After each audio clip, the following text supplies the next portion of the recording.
Mr. Xi called for dragon, China, and elephant, India to come together. Ki elephant ਆਪਣੇ ਤੌਰ ਤੇ ਨੱਚਣ ਦੀ ਹਿੰਮਤ ਰੱਖਦਾ ਹੈ? ਕਿਹਦੇ ਇਸ਼ਾਰਿਆਂ ਤੇ ਨੱਚੇਗਾ? ਜ਼ਾਹਰ ਹੈ ਡਰੈਗਨ ਨਚਾਏਗਾ ਉਸ ਨੂੰ, ਤੇ ਫਿਰ ਜਦੋਂ ਡਰੈਗਨ ਨਚਾਏਗਾ ਤੇ ਫਿਰ ਐਲੀਫੈਂਟ ਦੀ ਆਪਣੀ ਸੋਵਰਨਿਟੀ, ਆਪਣੀ ਇੰਡੀਪੈਂਡੈਂਸ, ਆਪਣਾ ਜਿਹੜਾ ਸਾਰਾ ਕਿ ਜੀ ਵਿਸ਼ਵ ਗੁਰੂ ਕਿਵੇਂ ਉਹ ਬਣੇਗਾ। ਭਾਰਤ ਦੇ ਵਿੱਚ ਉਹਨਾਂ ਦਾ ਮੀਡੀਆ ਲੱਗਾ ਹੋਇਆ ਬੜੇ ਜ਼ੋਰ ਨਾਲ। ਦੇਖੋ ਜੀ ਜਿਹੜੀ ਫਾਈਨਲ ਸਟੇਟਮੈਂਟ ਆਈ ਉਹਦੇ 'ਚ ਪਹਿਲਗਾਮ ਦਾ ਜ਼ਿਕਰ ਆ ਗਿਆ ਕਿ ਜੀ ਉਹਦੇ 'ਚ ਆਇਆ ਵੀ ਪਹਿਲਗਾਮ ਪਾਕਿਸਤਾਨ ਨੇ ਕੀਤਾ। Unmistakable shift on SCO summit and Indian foreign policy. ਜਦੋਂ ਇਹ ਬੋਨਹੋਮੀ ਔਰ ਡਰੈਗਨ ਔਰ ਐਲੀਫੈਂਟ ਇੱਕ ਕਮਰੇ 'ਚ ਆ ਵੀ ਜਾਣ ਤੇ ਉਸ ਦੇ ਨਾਲ ਕੀ ਚੇਂਜ ਹੋਏਗੀ, ਕਿਉਂਕਿ ਇਹ ਤਾਂ ਸਿਰਫ ਇੱਕ ਟੈਂਪਰੇਰੀ ਸਟੈਂਸ ਹੈ। US ਦਾ ਝੰਬਿਆ ਹੋਇਆ ਮੋਦੀ ਇਸ ਪਾਸੇ ਵੱਲ ਗਿਆ।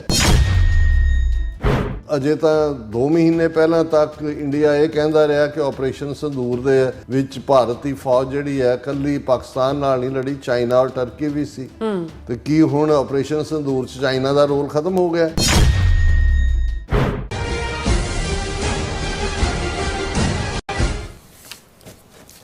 Viewers welcome back on program. So viewers ਗੱਲਬਾਤ ਕਰਨ ਜਾ ਰਹੇ ਹਾਂ ਕਿ ਮੋਦੀ ਦੇ SCO ਸਮਿਟ ਵਿੱਚ ਸ਼ਾਮਲ ਹੋਣ ਨਾਲ ਭਾਰਤ ਦੀ ਵਿਦੇਸ਼ ਨੀਤੀ ਦਾ ਯੂਟਰਨ ਵੱਜਿਆ ਹੈ। ਔਰ ਵੈਸੇ ਮੋਦੀ ਦਾ ਹੱਥ ਫੜ ਕੇ ਸ਼ੀ ਜਿਨਪਿੰਗ ਦਾ ਕਹਿਣਾ ਸੀ ਕਿ ਡਰੈਗਨ ਅਤੇ ਹਾਥੀ ਇਕੱਠੇ ਨੱਚ ਸਕਦੇ ਹਨ। ਯਾਦ ਰਹੇ ਡਰੈਗਨ ਚੀਨ ਦੀ ਨੁਮਾਇੰਦਗੀ ਕਰਦਾ ਹੈ ਔਰ ਹਾਥੀ ਭਾਰਤ ਦੀ। ਸੋ ਵੇਖਣਾ ਇਹ ਹੋਵੇਗਾ ਕਿ ਹਾਥੀ ਡਰੈਗਨ ਦੇ ਇਸ਼ਾਰਿਆਂ ਤੇ ਨੱਚਦਾ ਹੈ ਜਾਂ ਡਰੈਗਨ ਤੇ ਹਾਥੀ ਜਿਹੜੇ ਨੇ ਟੈਂਗੋ ਡਾਂਸ ਕਰਨਗੇ। ਸੋ ਇਸ ਬਾਰੇ ਆਪਾਂ ਗੱਲਬਾਤ ਕਰਨ ਜਾ ਰਹੇ ਹਾਂ। ਸੋ ਅਸੀਂ ਚਾਹਾਂਗੇ ਕਿ ਤੁਸੀਂ ਇਸੇ ਤਰ੍ਹਾਂ ਬਣੇ ਰਹਿਣਾ, ਦੇਖਣ ਸੁਣ ਲਈ ਲਿਖਣ ਲਈ ਤੁਹਾਡਾ ਸਭ ਦਾ ਬਹੁਤ ਬਹੁਤ ਸ਼ੁਕਰੀਆ ਜੀ। ਡਾਕਟਰ ਸਾਹਿਬ ਕੀ ਵਿਚਾਰਾਂ ਨੇ? ਦੇਖੋ ਵੈਸੇ ਡਾਂਸ ਦਾ ਤਾਂ ਮੈਨੂੰ ਨਹੀਂ ਪਤਾ ਹੈ ਕਿ ਵੀ ਇਹ ਜਦੋਂ ਖਾਸ ਤੌਰ ਤੇ ਟੂਗੈਦਰ ਡਾਂਸ ਵਾਲੀ ਗੱਲ ਹੁੰਦੀ ਹੈ, ਇੱਕ ਜ਼ਰੂਰ ਸੁਣਦੇ ਹੁੰਦੇ ਸੀ। ਹੁਣ ਤਾਂ ਇਹ ਰੌਕ ਐਂਡ ਰੋਲ ਔਰ ਦੂਜੇ ਤੀਜੇ ਨੇ ਉਹ ਸਾਰਿਆਂ ਨੂੰ ਮੁਕਾ ਦਿੱਤਾ ਕਿ ਵੀ ਜਿਹੜਾ ਡਾਂਸ ਟੈਂਗੋ ਜਿਹੜਾ ਹੁੰਦਾ ਸੀ ਇਹਨਾਂ ਦਾ, ਉਸ ਦੇ ਵਿੱਚ ਦੋਨੋਂ ਪਾਰਟਨਰਸ ਦਾ ਇਕੁਅਲ ਮੂਵ, ਉਹਨਾਂ ਦੇ ਪੈਰਾਂ ਦਾ ਮੂਵ, ਉਹਨਾਂ ਦੇ ਹੱਥਾਂ ਦੀ ਮੂਵ, ਔਰ ਉਹ ਆਪਣੇ ਆਪ ਦੇ ਵਿੱਚ ਇੱਕ ਇਕੁਆਲਿਟੀ ਦਾ ਪ੍ਰਤੀਕ ਸੀ। ਹੁਣ ਤਾਂ ਚੀਕਾਂ ਚੂਕਾਂ ਮਾਰ ਕੇ ਸਿਰਸੋਰੀ ਭੰਨਦੇ ਨੇ ਕੰਧਾਂ ਦੇ ਨਾਲ, ਜਿਹੜੇ ਰੌਕ ਐਂਡ ਰੋਲ ਦੇ ਥੱਲੇ, ਔਰ ਉਹ ਸਾਰਾ ਪਾਰਟ ਰਿਹਾ।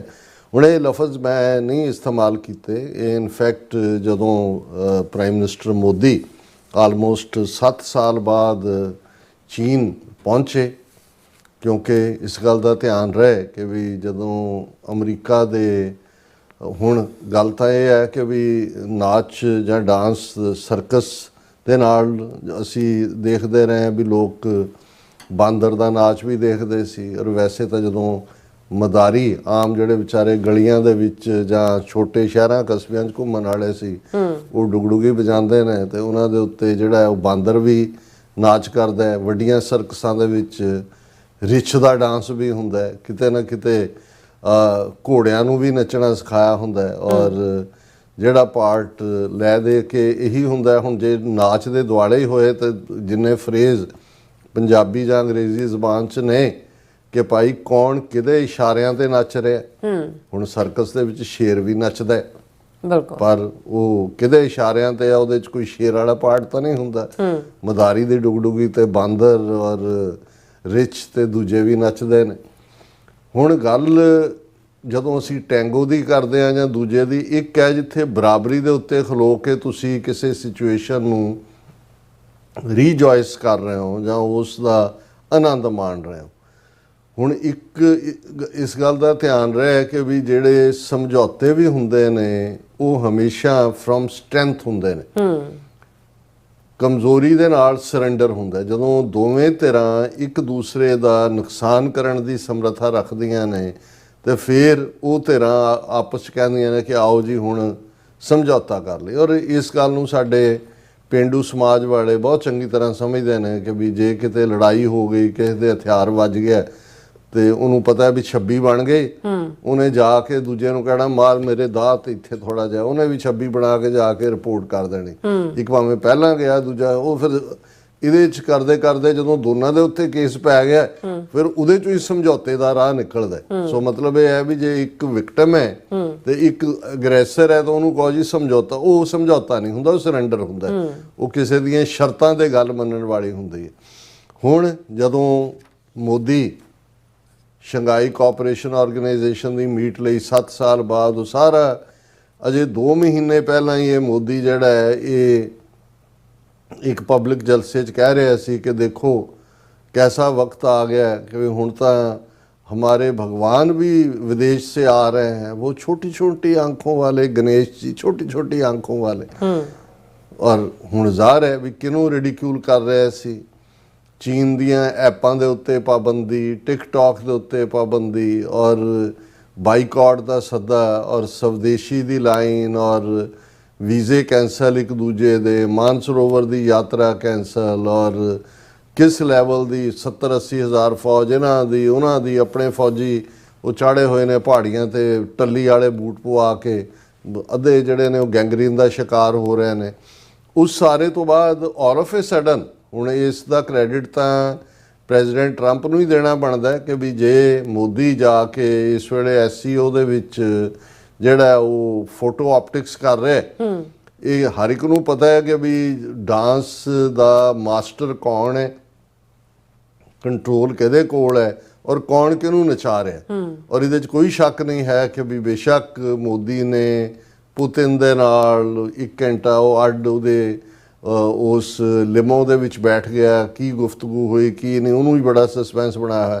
पर ये एबजैक्ट सरैंडर सी जिहड़ा चीन दे सामने, इसलिए हालां कोई सा बुद्ध धर्म नूं मनण वाले गुस्से ना होण, क्योंकि मैं फ्रेज उन्हां दा ही लिया कि जदों कोई बौद्धी बनता है, बुद्ध की शरण च जाता है, तो वो इस मंत्र नूं दोहरांदा है कि बुद्धम शरणम गच्छामि, कि मैं बुद्ध की शरण च आ गया। मतलब ये है कि भी जिहड़ा फिर शरण आए वो साडे भी कहंदे ने जो शरण आए तिस कंठ लाए, कि भी ये जिहड़ा बिरध है ये बिरध स्वामी संधा, कि रब दा ये बिरध है कि भी जिहड़ा शरण आ गया ਉਹਦੀ ਉਹਨੂੰ कंठ ला लिया। रब तो जिन्ने मर्जी गुनाह करके जाइए असी खते बहुत कमावदे, अंत ना पारावार, हर कृपा करके बख्श लियो, हम पापी वड गुनाहगार। रब दी शरण च जाना, सब कुछ छड़ छड़ा के भाई हुण तेरे हैं, जेता समुंद सागर नीर भरिया, तेते अवगुण हमारे, दया करो कश्मीर उपावो डुबदे पत्थर।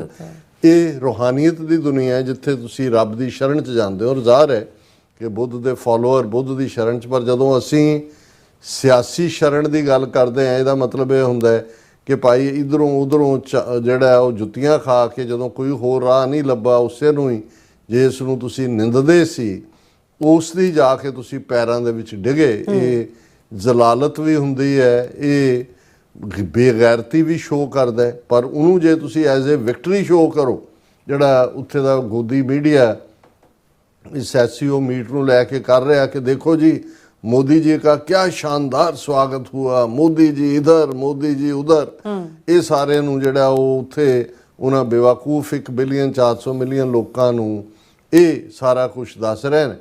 और चाइना दे शी जिनपिंग स्मार्ट मैन, और इस वेले वो अपने आप नूं रीइनकारनेशन ऑफ मौजे तुंग कहते हैं। और यही रीजन है कि मिलिटरी परेड जिहड़ी अज ग्रैंड परेड उन्होंने 50,000 अपनी फौजी पावर और सारी जिहड़ी है फौजी माइट दिखाया, उहदे च प्रेजिडेंट शी जिनपिंग मौजे तुंग वर्गी जिहड़ी है यूनीफॉर्म दे विच नज़र आए। और इन्हां दोनों नूं उम्र भी कितनी प्यारी है, दोवें पावर छड्डना नहीं चाहुंदे। 25 साल तो पुतिन है, 13 साल तो शी तय उम्र बने ने कि एक जदों ये आपस गुफ्तगू भी कर रहे सी तो कोई माइक खुला रह गया, तो उहदे च डिस्कस कर रहे सी ऑर्गन ट्रांसप्लांट दी ते इमोर्टैलिटी, कि मरिया ही ना कदे। सो इस तो तुसीं अंदाज़ा ला सकते हो कि बई पावर हंगर किस लैवल ते है। और इहदे च कोई शक नहीं है कि इन्ने पावरफुल ने, अंटिल अनलैस कोई वड्डा क्राइसिस ना किते हो जाए, they are going to stay. और यही कारण है कि शी जिनपिंग दे लई तां मोदी जां इंडिया कोई मैटर ही नहीं करता। पहला भी उन्होंने एक इंडिया नूं डील करन लई पाकिस्तान नूं रखिया होया, पाकिस्तान नूं होल हार्टेड सपोर्ट हुंदी है। और चीन दा ये जिहड़ी इन्वेस्टमेंट सी पाकिस्तान ते ਉਹ ਠੀਕ ਪ੍ਰੂਵ ਹੋਈ। 7, 8, 9, 10 ਮਈ ਨੂੰ 4 ਰੋਜ਼ਾ ਮਿਸਾਈਲ ਡਰੋਨ ਵਾਰਫੇਅਰ ਦੇ ਵਿੱਚ ਇੰਡੀਆ ਨੂੰ ਜਿਹੜਾ ਉਹ ਪਾਕਿਸਤਾਨ ਨੇ ਸਬਕ ਸਿਖਾ ਦਿੱਤਾ ਔਰ ਬਹੁਤਾ ਚੀਨ ਔਰ ਉਹਦਾ ਹੀ ਰੀਜ਼ਨ ਸੀ ਕਿ ਰਾਫੇਲ ਦੇ ਸ਼ੇਅਰ ਥੱਲੇ ਡਿੱਗਿਆ ਔਰ ਚਾਈਨਾ ਦਾ ਜਿਹੜੀ ਟੈਕਨੋਲੋਜੀ ਔਰ ਪਲੇਨ ਸੀ ਉਹਨਾਂ ਦੇ ਸ਼ੇਅਰ ਅਪ ਹੋਏ। ਆਉਣ ਵਾਲੇ ਦਿਨਾਂ 'ਚ ਉਹਨਾਂ ਨੂੰ ਨਵੇਂ ਕਸਟਮਰ ਵੀ ਮਿਲੇ। ਹੁਣ ਜਦੋਂ ਮੋਦੀ ਸ਼ੀ ਜਿਨਪਿੰਗ ਦੇ ਨਾਲ 1-to-1 ਮੁਲਾਕਾਤ ਕਰਦੇ ਨੇ ਔਰ ਉਸ ਦੇ ਵਿੱਚ ਜਿਹੜੇ ਲਫ਼ਜ਼ ਸ਼ੀ ਜਿਨਪਿੰਗ ਨੇ ਕਹੇ, mister Xi called for dragon China and elephant India to come together. ਉਹਨੇ ਕਿਹਾ ਜੀ ਅਸੀਂ ਕਿਉਂ ਨਹੀਂ ਕਰ ਸਕਦੇ, ਇਕੱਠੇ ਕਿਉਂ ਨਹੀਂ ਆ ਸਕਦੇ, ਇੱਕੋ ਕਮਰੇ 'ਚ ਅਸੀਂ ਆ ਸਕਦੇ। ਹੁਣ ਵੈਸੇ ਤਾਂ ਇਹ ਜੇ ਅਖਾਣਾ ਦੀ ਗੱਲ ਹੀ ਕਰੀਏ ਤਾਂ ਇਹ ਹੁੰਦਾ ਕਿ ਐਨ ਐਲੀਫੈਂਟ ਇਨ ਦਾ ਚਾਈਨਾ ਰੂਮ। ਹੁਣ ਜਿਹੜੇ ਕਲੇ ਦੇ ਭਾਂਡੇ ਹੁੰਦੇ ਨੇ ਜਿਨ੍ਹਾਂ ਨੂੰ ਇੱਕ ਜ਼ਮਾਨੇ ਬਣਦੇ ਹੀ ਚੀਨ ਦੇ ਵਿੱਚ ਸੀ, ਜਿਹੜੀ ਪੋਟਰੀ ਹੈ ਕਿਉਂਕਿ ਉਹਨਾਂ ਦੀ ਐਕਸਪਰਟੀਜ਼ ਸੀ। ਤੇ ਇਹ ਹੁੰਦਾ ਸੀ ਕਿ ਵੀ ਜੇ ਇੱਕ ਪੋਟਰੀ ਦਾ ਭਰੀ ਹੋਈ ਸਟੋਰ ਹੈ ਜਾਂ ਦੁਕਾਨ ਹੈ ਉਹਦੇ ਜਾ ਕੇ ਐਲੀਫੈਂਟ ਵੜ ਜਾਏ ਉਹ ਤਾਂ ਤੋੜ ਦੇਗਾ ਸਾਰੀਆਂ ਚੀਜ਼ਾਂ ਨੂੰ। ਸੋ ਇਹ ਕਹਾਵਤ ਆਪਣੀ ਥਾਂ ਕਿ ਵੀ ਐਲੀਫੈਂਟ ਜਿਹੜੀ ਹੈ ਉਹ ਉਸ ਚਾਈਨੀਜ਼ ਪੋਟਰੀ ਦੇ ਵਿੱਚ ਆ ਗਿਆ। ਪਰ ਇੱਥੇ ਤਾਂ ਡਰੈਗਨ, ਹੁਣ ਵੈਸੇ ਤਾਂ ਡਰੈਗਨ ਉਹ ਵੀ ਵੱਡਕਾਰਾ ਐਨੀਮਲ ਹੈ। ਈਅਰ ਆਫ ਦਾ ਡਰੈਗਨ ਵੀ ਚਾਈਨੀਜ਼ ਦਾ ਹੁੰਦਾ ਉਹਨਾਂ ਦੇ ਲਈ, ਜਿਵੇਂ ਹਾਥੀ ਦੀ ਪੂਜਾ ਵੀ ਕਰਦੇ ਨੇ ਇੰਡੀਅਨ। ਇਸ ਤਰ੍ਹਾਂ ਚਾਈਨੀਜ਼ ਬੇਸ਼ੱਕ ਨਾਸਤਕ ਆਪਣੇ ਆਪ ਨੂੰ ਕਹਿੰਦੇ ਹੋਣ ਲੇਕਿਨ ਹੈ ਬੜੇ ਸੁਪਰਸਟੀਸ਼ੀਅਸ ਨੇ। ਜਿੰਨੇ ਵਹਿਮਾਂ ਭਰਮਾਂ ਜਾਂ ਕਈ ਚੀਜ਼ਾਂ ਜਿਹੜੀਆਂ ਉਹ ਪੁਰਖਿਆਂ ਦੀਆਂ ਐਨਸੈਸਟਰਸ ਦੀਆਂ ਚੱਲੀਆਂ ਆਉਂਦੀਆਂ ਨੇ ਉਸ ਮਾਮਲੇ 'ਚ ਉਹ ਪੂਰੇ ਸੁਪਰਸਟੀਸ਼ੀਅਸ ਨੇ, ਪੂਰੇ ਵਹਿਮੀ ਨੇ। ਹੁਣ ਇਹਨੂੰ ਲੈ ਕੇ ਹੋ ਰਿਹਾ ਕਿ ਵੀ ਗੱਲ ਇਹ ਹੈ ਕਿ ਵੀ ਐਲੀਫੈਂਟ ਤੇ ਡਰੈਗਨ ਚਲੋ ਇਕੱਠੇ ਆ ਜਾਣਗੇ ਪਰ ਇਕੱਠੇ ਨੱਚਣਗੇ ਕਿਵੇਂ? ਕੀ ਐਲੀਫੈਂਟ ਆਪਣੇ ਤੌਰ ਤੇ ਨੱਚਣ ਦੀ ਹਿੰਮਤ ਰੱਖਦਾ ਹੈ? ਕਿਹਦੇ ਇਸ਼ਾਰਿਆਂ ਤੇ ਨੱਚੇਗਾ? ਜ਼ਾਹਰ ਡਰੈਗਨ ਨਚਾਏਗਾ ਉਸ ਨੂੰ। ਤੇ ਫਿਰ ਜਦੋਂ ਡਰੈਗਨ ਨਚਾਏਗਾ ਤੇ ਫਿਰ ਐਲੀਫੈਂਟ ਦੀ ਆਪਣੀ ਸੋਵਰਨਿਟੀ, ਆਪਣੀ ਇੰਡੀਪੈਂਡੈਂਸ, ਆਪਣਾ ਜਿਹੜਾ ਸਾਰਾ ਕਿ ਜੀ ਵਿਸ਼ਵ ਗੁਰੂ ਕਿਵੇਂ ਉਹ ਬਣੇਗਾ। ਤੇ ਦੂਸਰਾ ਪੱਖ ਜਿਹੜਾ ਹੈ ਜ਼ਾਹਰ ਹੈ ਕਿ ਉਹ ਇਸ ਸਾਰੇ 3 ਦਿਨਾਂ ਦੇ ਵਿੱਚ ਜਦੋਂ ਮੋਦੀ ਉੱਥੇ ਰੁਕਿਆ ਹੋਇਆ ਕਿ ਭਾਰਤ ਦੇ ਵਿੱਚ ਉਹਨਾਂ ਦਾ ਮੀਡੀਆ ਲੱਗਾ ਹੋਇਆ ਬੜੇ ਜ਼ੋਰ ਨਾਲ। ਦੇਖੋ ਜੀ ਜਿਹੜੀ ਫਾਈਨਲ ਸਟੇਟਮੈਂਟ ਆਈ ਉਹਦੇ 'ਚ ਪਹਿਲਗਾਮ ਦਾ ਜ਼ਿਕਰ ਆ ਗਿਆ ਕਿ ਜੀ ਉਹਦੇ 'ਚ ਆਇਆ ਵੀ ਪਹਿਲਗਾਮ ਪਾਕਿਸਤਾਨ ਨੇ ਕੀਤਾ, ਜਿਹੜਾ ਇੰਡੀਆ ਨੇ ਆਪਣੇ ਡੈਲੀਗੇਸ਼ਨ ਜਿਹੜੇ ਨੇ ਉਹ 40-39 ਮੁਲਕਾਂ 'ਚ ਭੇਜ ਕੇ ਝੂਠਾ ਪ੍ਰੋਪੇਗੈਂਡਾ ਕਰਨ ਦੀ ਕੋਸ਼ਿਸ਼ ਕੀਤੀ। ਹਾਲਾਂਕਿ ਇਹਨਾਂ ਦਾ ਆਪਣਾ ਫਾਲਸ ਫਲੈਗ ਆਪਰੇਸ਼ਨ, ਜੇ ਉਹਦੇ 'ਚ ਆਇਆ ਕਿ ਵੀ ਕ੍ਰਾਸ ਬਾਰਡਰ ਟੈਰਰਿਜ਼ਮ ਨਹੀਂ ਹੋਣਾ ਚਾਹੀਦਾ, ਉਹਦੇ 'ਚ ਪਹਿਲਗਾਮ ਹੈ। ਤੇ ਨਾਲ ਦੀ ਨਾਲ ਬਲੋਚਿਸਤਾਨ ਦੇ ਵਿੱਚ ਜਿਹੜੀ ਜਾਫਰ ਐਕਸਪ੍ਰੈਸ ਟ੍ਰੇਨ ਹਾਈਜੈਕ ਕੀਤੀ ਸੀ ਬਲੋਚੀਆਂ ਨੇ, ਜਿਹਨੂੰ ਇੰਡੀਅਨ ਰਾਅ ਫਾਈਨੈਂਸ ਕਰਦੀ ਹੈ ਜਾਂ ਟ੍ਰੇਨਡ ਕਰਦੀ ਹੈ, ਉਹਦਾ ਜ਼ਿਕਰ ਵੀ ਹੋਇਆ। ਸੋ ਜ਼ਾਹਰ ਹੈ ਕਿ ਵੀ ਉਹ ਵੀ ਕੋਈ ਪ੍ਰਾਪਤੀ ਨਹੀਂ ਹੈ ਕਿ ਭਾਈ ਕੋਈ ਉਹਨਾਂ ਨੇ ਇੰਡੀਆ ਨੂੰ ਲੀਵਰੇਜ ਦਿੱਤੀ।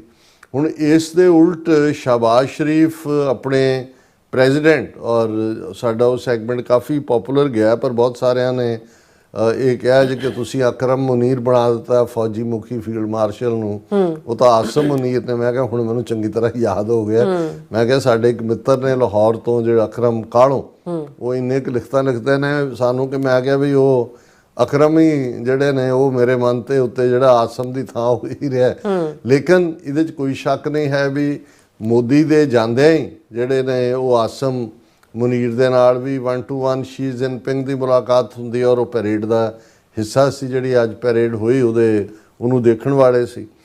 ਇਸੇ ਤਰ੍ਹਾਂ ਇੱਥੇ ਹੀ ਓਪਰਚੁਨਿਟੀ ਨਿਕਲੀ ਸ਼ਹਬਾਜ਼ ਸ਼ਰੀਫ ਔਰ ਪੁਤਿਨ ਦੀ 1-to-1 ਮੁਲਾਕਾਤ ਵੀ, ਔਰ ਉਸ ਦੇ ਵਿੱਚ ਉਹ ਰਵਾਇਤੀ ਪਾਰਟਨਰ ਕਹਿੰਦੇ ਨੇ ਇੱਕ ਦੂਜੇ ਨੂੰ, ਔਰ ਸ਼ਹਬਾਜ਼ ਸ਼ਰੀਫ ਨੂੰ ਰਸ਼ੀਆ ਆਉਣ ਦਾ ਸੱਦਾ ਵੀ ਦਿੱਤਾ ਜਾਂਦਾ ਨਵੰਬਰ ਦੇ ਮਹੀਨੇ।